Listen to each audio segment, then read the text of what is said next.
चलिए देखते हैं प्रश्नावली 11.3 का 8वां प्रश्न क्या कह रहा है। कह रहा है यदि प्रश्न 7 के त्रिभुज ABC को 5 सेंटीमीटर के परितः घुमाया जाए तो इस प्रकार बने ठोस का आयतन ज्ञात कीजिए। ठीक है, और प्रश्न 7 और 8 में प्राप्त किए गए दोनों ठोसों के आयतनों का अनुपात भी ज्ञात कीजिए। ठीक है, तो चलिए जो प्रश्न संख्या 7 था ना, उसमें घुमाया गया था 12 सेंटीमीटर के परितः, लेकिन 8 में 5 सेंटीमीटर के परितः घुमाना है। तो देखिएगा मैं ये बनाया था, ऐसे आपका ये पिक्चर बना था, ये वाला A, B और C।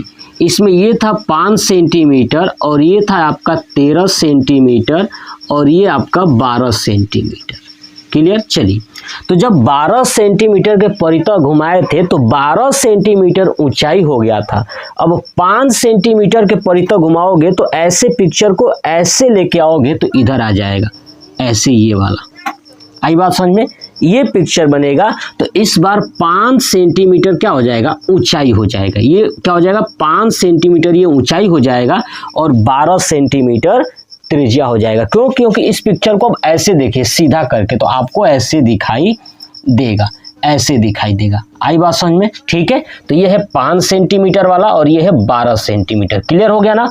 और ये आप देखोगे कि ये जो आकृति आपको दिखाई देगा, ये वाला ऐसे बना हुआ, ठीक है, यहाँ पे ऐसे वाला, तो ये शंकु दिखाई देगा। क्या दिखाई देगा? शंकु दिखाई देगा। क्लियर। तो चलिए अब क्या लिखूंगा कि यदि त्रिभुज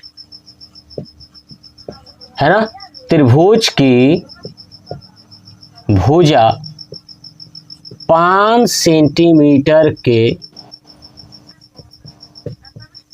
परित घुमाया जाए तो यह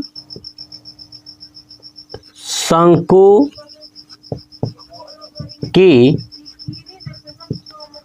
ऊंचाई होगी। क्या होगी? ये शंकु की ऊंचाई होगी, यानी h बराबर आपका 5 सेंटीमीटर। तो ये 12 सेंटीमीटर क्या होगी, त्रिज्या होगी। आई बात समझ में? तो अब क्या हो जाएगा, नीचे त्रिज्या r बराबर आपका हो जाएगा 12 सेंटीमीटर। क्लियर हो गया। चलिए इतना हमने कर दिया। अब बने ठोस का आयतन, तो क्या लिखूंगा, ठोस का आयतन तो क्या होता है आपको पता है ना, पाई r स्क्वायर h बटे में 3। पाई का पाई ही रहने दूंगा, r स्क्वायर r के जगह पे रखूंगा 12, तो 12 का स्क्वायर गुणे h के जगह पे आपका 5 अब बटे में 3। तो इसको करेंगे तो हो जाएगा 12 का स्क्वायर होता है 144, है ना, यहाँ पे हो जाएगा 144 और गुणे 5, 144 गुणे 5 हो जाएगा और ये 3 बटे में और ये पाई, तो यानी 144 गुणे 5 पाई बटे में 3। अब 3 से कट जाएगा ये 144, 3 चौक 12, ठीक है, 12 हो गया और 3 8 24, ठीक है, 48 गुणे 5 पाई। अब गुणा करेंगे तो हो जाएगा 8 5 40, 5 का 20 यानी 240 पाई। और ये आयतन है इसलिए ये सेंटीमीटर क्यूब हो जाएगा। 240 पाई सेंटीमीटर क्यूब, ये हमारा आ गया ठोस का आयतन। ठीक है, उसके बाद आगे कहा था कि प्रश्न 7 और 8 में प्राप्त किए गए ठोसों के आयतनों का अनुपात। तो क्या लिखूंगा कि प्रश्न 7 व 8 के ठोसों के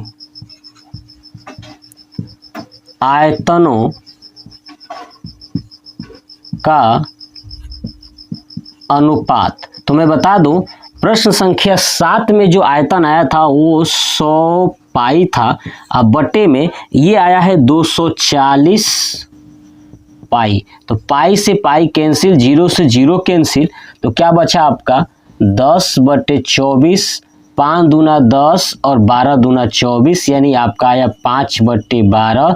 इसका मतलब ये हुआ कि 5 समंधे 12, ये हो गया हमारा आंसर। ठीक है, यानी प्रश्न 7 और 8 में जो ठोसों के आयतनों का अनुपात है वो 5 समंधे 12 है, और 5 सेंटीमीटर के परितः घुमाया गया तो जो आयतन बना है वो बना है 240 पाई सेंटीमीटर क्यूब।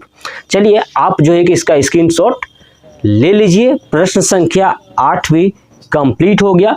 कमेंट बॉक्स में कमेंट करके बताइएगा कि आपको ये प्रश्न कैसा लगा। जय हिंद।